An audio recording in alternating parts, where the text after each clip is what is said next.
নজর রাখবো পরবর্তী সংবাদের। লস্কর চৌমুহনী এলাকায় মকবুল হোসেনের মৃত্যুর আসল কারণ উন্মোচন করলো এই মুহূর্তে পুলিশ। এবং যে খবর পাওয়া গেছে, বোলেরো গাড়ির ধাক্কায় নয়, বাইকের ধাক্কায় মৃত্যু হয়েছে ঘনিয়ামারা লস্কর চৌমুহনীতে মকবুল হোসেন নামের এক ব্যক্তির। অবশ্য শুরুতে খবর ছিল যে বোলেরো গাড়িতে ধাক্কায় হয়তোবা তার মৃত্যু হয়েছে, কিন্তু এই মুহূর্তে পুলিশ সেই রহস্যই উন্মোচন করেছে।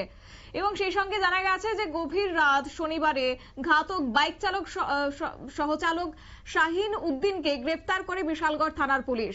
পাশাপাশি পুলিশকে বিভ্রান্ত করার অভিযোগও তার বিরুদ্ধে মামলা গ্রহণ করেছে পুলিশ। শনিবার সন্ধ্যা রাতে লস্কর চৌমুহনী এলাকায় বোলেরো গাড়ির ধাক্কায় মকবুল হোসেন নামে ঘড়িয়ামারা এলাকায় ব্যক্তির মৃত্যু হয়েছে বলে বিভিন্ন সংবাদ মাধ্যম প্রকাশিত করা হয়েছে এবং তৎক্ষণাৎই অগ্নিনির্বাপক দপ্তরের বক্তব্যের ভিত্তিতে সংবাদ প্রকাশিত করা হয়েছে। কিন্তু এদিকে যে খবর, বিশালগড় থানার পুলিশ দুর্ঘটনার মূল রহস্য উন্মোচন করেছে।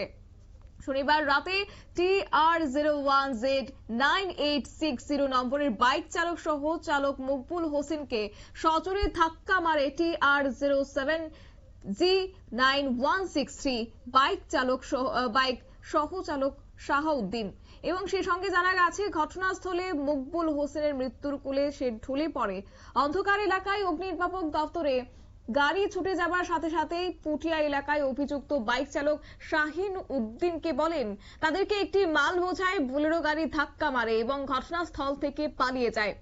অবশ্য দীর্ঘক্ষণ পুলিশ ঘটনার তদন্ত শেষে শনিবার গভীর রাতে ঘটনার সত্যতা উন্মোচন করেছেন এবং বাইক চালক সহচালক শাহিন উদ্দিনকে আটক করে জিজ্ঞাসাবাদ চালালে সে নিজেই স্বীকারোক্তি দিয়েছেন। তিনি স্বীকার করেছেন সে দ্রুত গতিতে এসে নিয়ন্ত্রণ হারিয়ে বাইক সহ চালক মকবুল হোসেনকে ধাক্কা মারে, যার ফলে ঘটনাস্থলে মৃত্যু হয়েছে মকবুল হোসেনের। পুলিশ বাইক সহ অভিযুক্ত চালক শাহিন উদ্দিনকে গ্রেপ্তার করেছে এবং রবিবার দুপুরে তাকে বিশালগড় মহকুমা আদালতে সোপর্দ করা হয়েছে বলেও আজকে বিস্তারিত বিষয় উঠে এসেছে। নিয়ে নিচ্ছি ছোট্ট একটি বিজ্ঞাপন বিরতির সঙ্গে থাকুন।